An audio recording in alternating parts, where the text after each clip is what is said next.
강의사는 증시각도기. 안녕하세요. 증시각도기TV 시청자 여러분, 투자자 여러분, 도기말 여러분, 청취자 여러분 모두 반갑습니다. 5월 22일 토요일 아침이, 주말 아침이 환하게 밝았습니다. 행복한 주말 되시길 빌겠고요. 낮이 굉장히 많이 길어지네요. 아침 5시에 일어났는데도 해가 떠 있었고요. 앞으로도 계속 당분간은 좀 더 해가 길어질 텐데 곧 하지가 올 것 같습니다. 이 화창한 초여름의 날씨를 충분히 누리면서 행복하게 보내시는 주말 되기를 빌겠습니다. 저희 증시각도기TV에서는 매수매도 추천을 하지 않고 개인의 의견을 발설을 드리는 것이고, 투자는 잘하기 위해서는 자기 결이 있어야 됩니다. 이렇게 대화를 몇 마디 하다 보면 이 사람 주식에서 돈을 벌 사람인지 안 벌 사람인지 바로 드러나는데요. 결이 있어야 돼요. 그래서 결이 없는 분들은 내가 주식 투자로 돈 벌기는 좀 어렵겠구나 이렇게 생각하시면 뭐 크게 틀리지는 않을 것 같습니다. 자기 결을 찾을 때까지는 세게 주식 투자를 하지 않으시는 것을 권해드리는데, 결 찾는 데까지 조금 오래 걸리는 경우도 있습니다. 누구처럼 십몇 년씩 걸리는 경우도 있다는 점. 네, 오늘 미국 시장이 하락해서 대체적으로 마무리되었습니다. 그러나 다우존스 지수는 강보합, S&P도 겨우 강보합, 그리고 나스닥은 소폭 약세로 마감되었습니다. 그러나 장중 대비로는 종가가 상당히 크게 올라가면서 마무리되었기 때문에 모양새는 그렇게 나쁘지 않았습니다.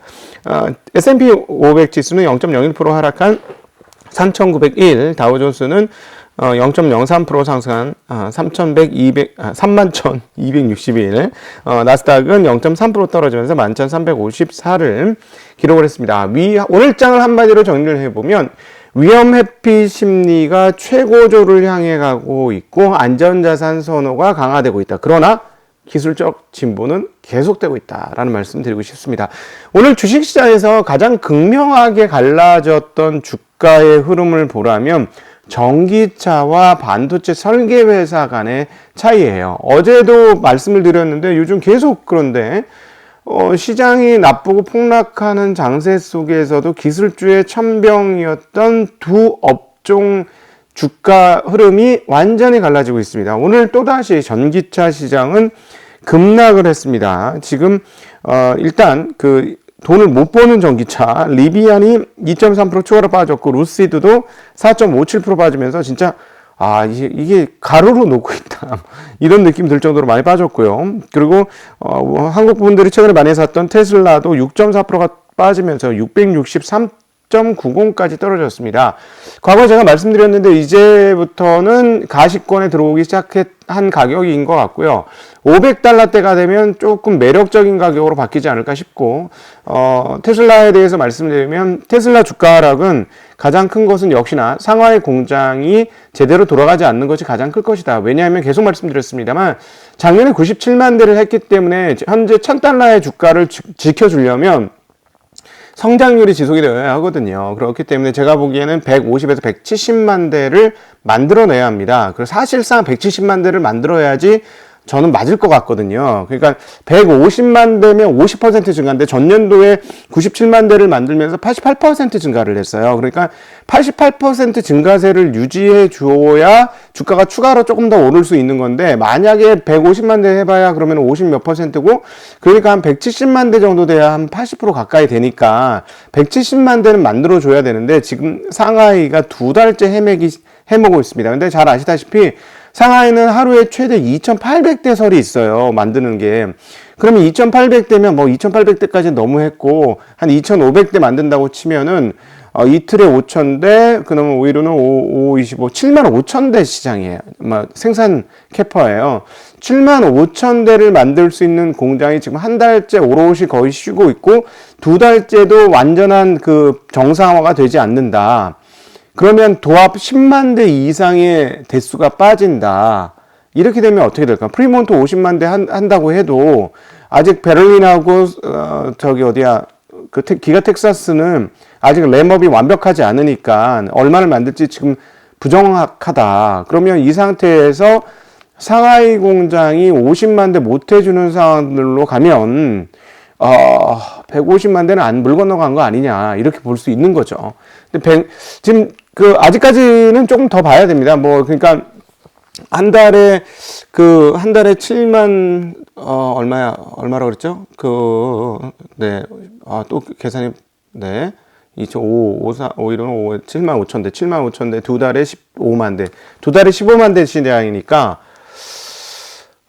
올해 한 80만 대 할 수 있었는데, 거기서 10만 대 빠지면 70만 대니까, 아직까지 희망을 완전히 꺾을 상황은 아니긴 한데, 그렇게 되면 어떻게 된다고 말씀드렸죠? 테슬라 주가는 보통 한 4년 뒤가까지를 땡겨 모아서 현가 계산을 하는 개념이니까, 성장주였기 때문에, 이거는 제가 두 달을 쉬면 두 달 쉰 게 아니다. 한 8개월 쉰 거다라는 말씀을 드렸었어요. 그래서 그런 것들이 반영이 되고 있는데요. 그러나 다시 재정상화되어서 일일 평균 2,500대 이상에서 뭐 2,000 얘기 나왔듯이 2,800대를 정말로 만들어주고 또다시 옆에 뭐 증설이 되고 뭐 이런 상황들이 다시 되면 그때는 다시 이제 그때부터 1년간의 인도 대수가 증가를 하면서 다시 회복할 수는 있겠습니다. 그래서 이제 테슬라를 생각하시는 분들은 이제 슬슬 한번 몸풀 준비를 한번 해보시는 것도 어떨까 하는 생각입니다. 이거는 근데 이제 그 성장주는 이렇게 중간에 어떤 일이 어떻게 벌어지느냐에 따라 달라진다라는 점은, 그러니까 변동성의 위험은 항상 크다라는 점은 감안하셔야 되겠고, 이 전기차와 더불어서 눈에 확 띄는 영역이 있어요. EDA 영역인데요. 시놉시스와 그 케이던스 시스템, 여기에 대해서 최근에 말씀을 드렸는데 또 올랐어요. 이 어려운 장에서. 그리고 반도체도 떨어지는 장인데, 반도체 관련 주식이잖아요. 시놉시스 2.06% 09% 올랐고, 0.6% 올랐고, 케이던스 시스템 1.93% 올랐는데, 이게 연속적인 상승입니다. 이게 아주 극단적이죠. 자, 이것과 연결해서도 한번 전기 테슬라는 그러면은 케이던스 시스템하고 시놉시스가 잘 되면 좋은 거냐라는 고민도 해봐야 되는데, 이 회사는 뭐냐면은 설계 회사예요. 지금 중국한테서 얘네 거 못 쓰게 만드는 거잖아요.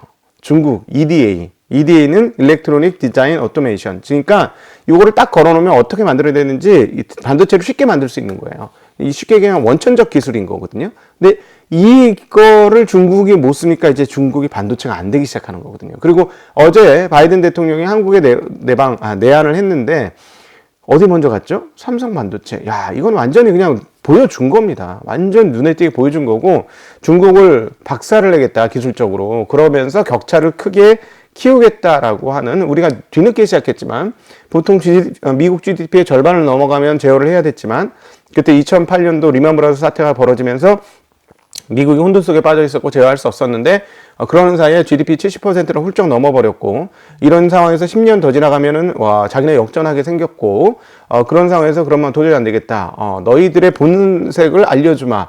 기술은 다 우리 거야. 라는 걸 보여준 거죠.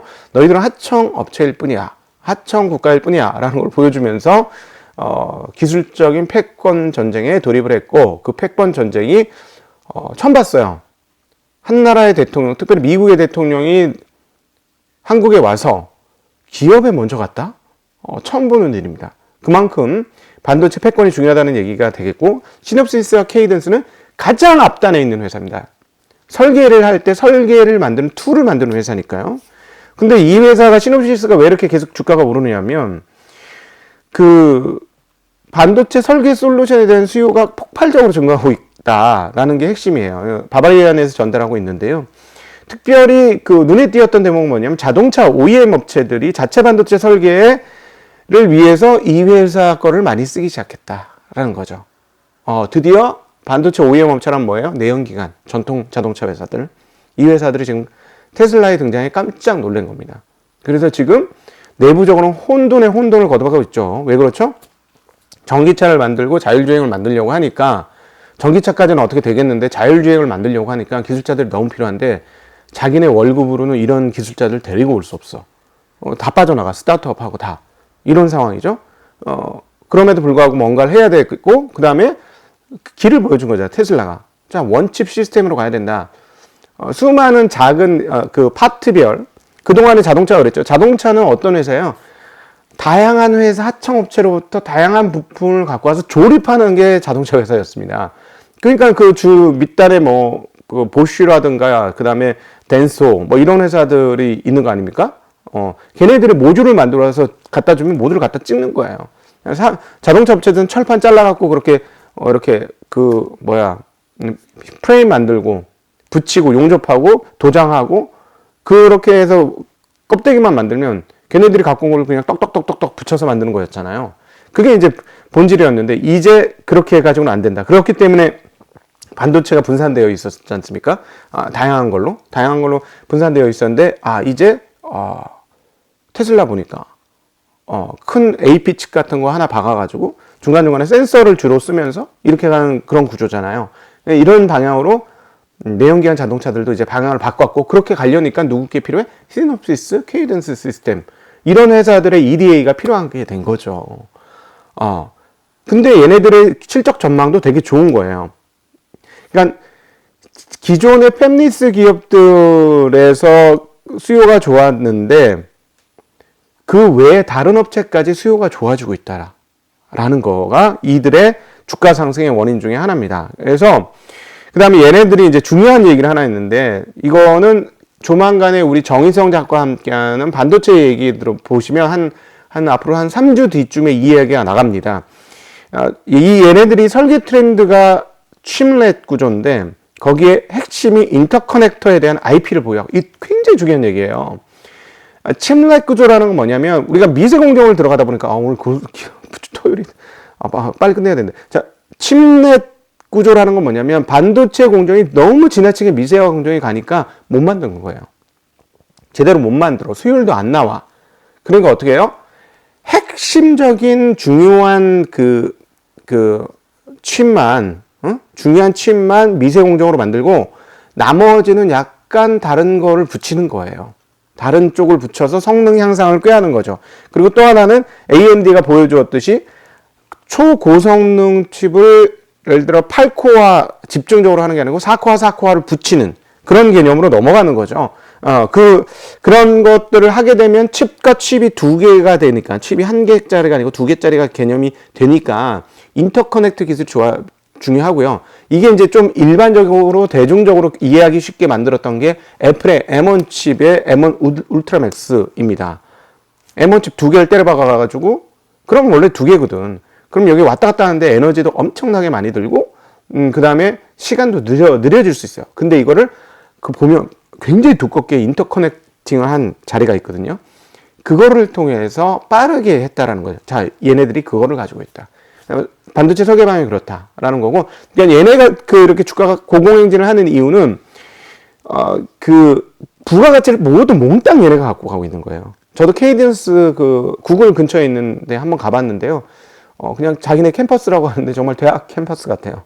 그런데 어쨌든 얘네는 굉장히 차이령을 중시하고 놀 수 있게도 하고 좀 편하게 하는 그런 분위기더라고요. 네, 어쨌든 다시 넘어와서 이 회사와 TSMC의 실적을 같이 연결지어서 보면 무슨 이야기가 나오냐면 TSMC는 1년 장기 계약이 거의 대부분이라는 거예요.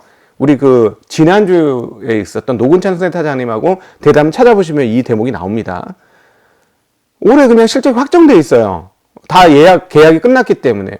근데 올해도 우상향입니다. 그리고 올해 1분기에 우리 메모리 반도체인 삼성전자 하이닉스를 봤지만 실적이 나쁘지 않아요. 반도체 업황은 뜨겁습니다. 지금도 여전히. 반도체 업황이 뜨겁다라는 건 뭐냐면 이 IT 세계의 우상향 곡선은 유지되고 있다라는 거예요. 유지되고 있다. 그런데 주식시장에서 보니까 전기차 시장은 죽어버렸죠. 지금, 단기적으로. 네, 단기적이라고 표현하겠습니다. 단기적으로 죽어버렸죠.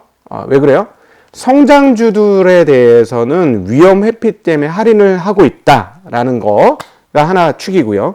그럼에도 불구하고 기술적 진보는 계속되고 기술적 진보의 핵심이 되는 기업들의 실적은 우상향할 것이다 라는 거.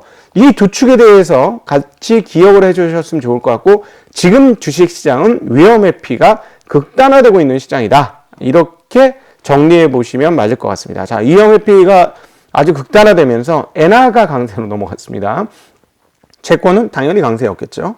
원자재는 약세였습니다. 대체적인 약세였어요. 왜냐하면 크게 약세일 이유가 없는데 많이 올라서 뭐 쉬는 걸 수 있겠습니다만 소맥, 밀가루 2.5% 하락, 옥수수는 0.5% 하락. 네, 대두는 0.9% 올랐습니다. 니켈 1.4% 하락, 팔라듐 1.5% 하락. 네, 알루미늄은 오히려 반대로 좀 올랐습니다. 네, 그렇고 이제 구리 가격도 어제도 하락했는데 오늘도 0.25%또 추가로 하락하는 모습 보여줬습니다. 반면 유가는 떨어지진 않아요. 유가는 6월물 이제 그 선물 시장이 이제 끝나는 날이었는데 그게 112달러까지 올랐었고요. 이제 7월물로 넘어갔는데 7월물은 전일 기록했던 6월물과 거의 가격이 비슷한 110.6일을 기록을 했습니다.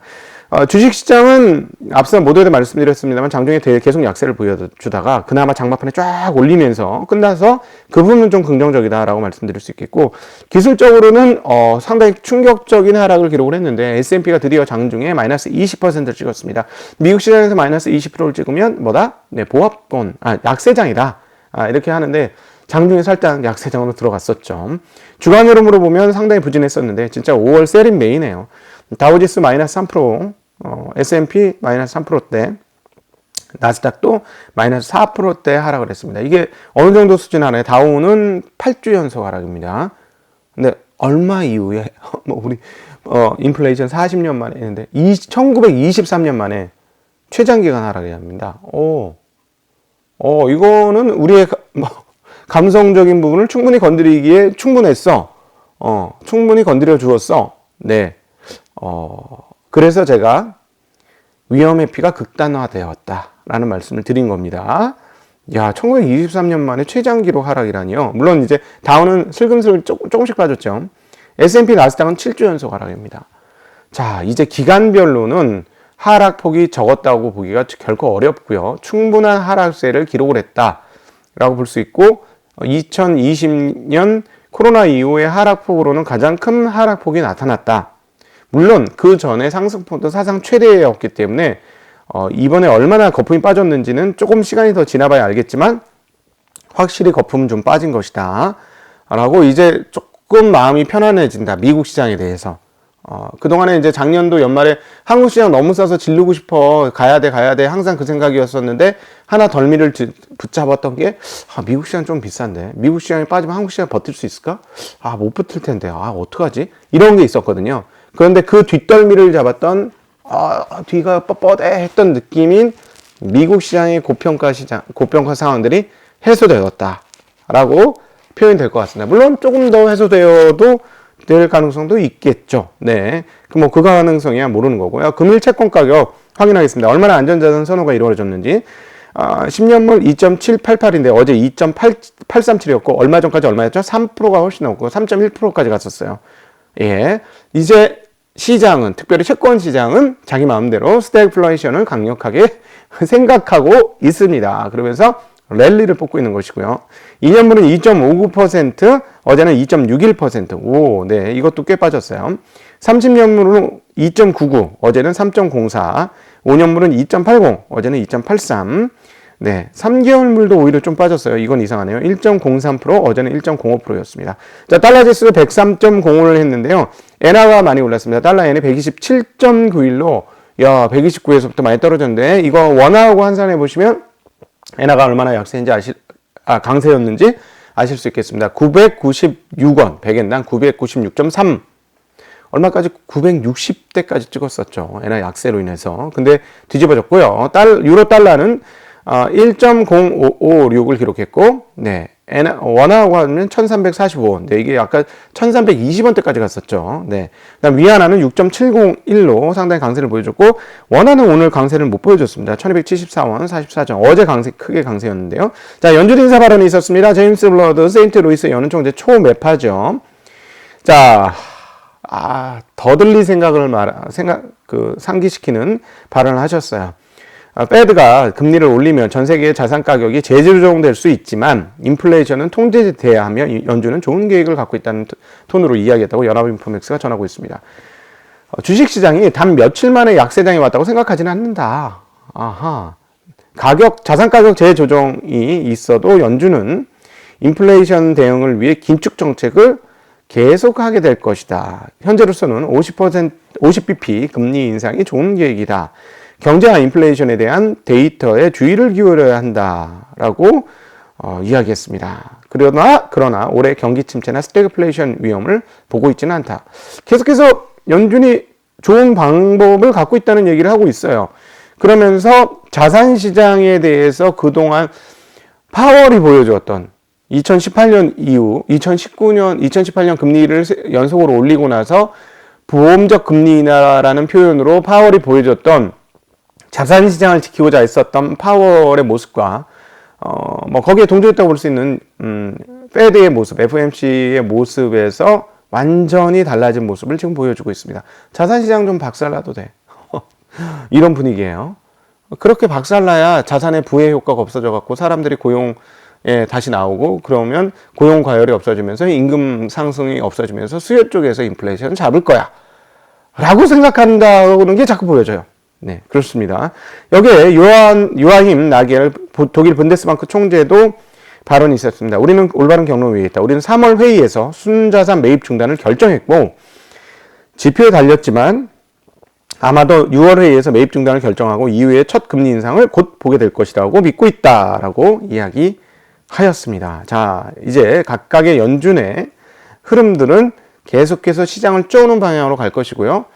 최근의 주가 하락은 결국 이러한 연준의 태도, 중앙은행들의 태도에 대한 감을 잡은 반영이었다. 그래서 어떻게 됐을까요? 비트코인 같은 거 계속 말씀드리지만 앞으로 이번에 비트코인이 상당히 많이, 루나가 먼저 없어졌습니다. 한국계 먼저 제일 얻어맞았습니다만은 계속해서 어려움을 당할 것이라고 보여주고, 금리 인상기 이제 보릿고개가 시작되었다. winter is coming. 확실하게 제가 보기에는 비트코인한테는 winter is coming이었고, 이게 맞고요. 그 다음에 이번에 살아남는 애들은 차기에 상당히 의미 있는 자산으로 사람들한테 인정받기 시작하는 그런 시대가 펼쳐질 가능성이 있겠다라는 생각을 해봅니다. 자, 오늘 다양한 재미난 이야기들을 주말에 준비했습니다. 서준식 교수와 함께하는 환율 이야기, 꼭 보셔야 되는 얘기예요. 꼭 보셔야 되고요.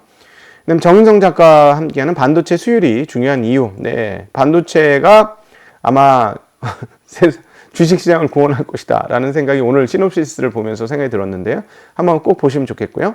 그 다음에 김영준, 네, 타이거 자산운용 이사님이 정말 한 7개월 만에 나오셔서 현재 어떻게 자산 운용 전문가들은 어떻게 시장에 대해 생각하고 있고 어떻게 운용을 해야 되는지에 대한 이야기를 해주는데, 대체적으로 조금 부정적인 얘기인데 이 얘기 하시고가 2주 전이에요.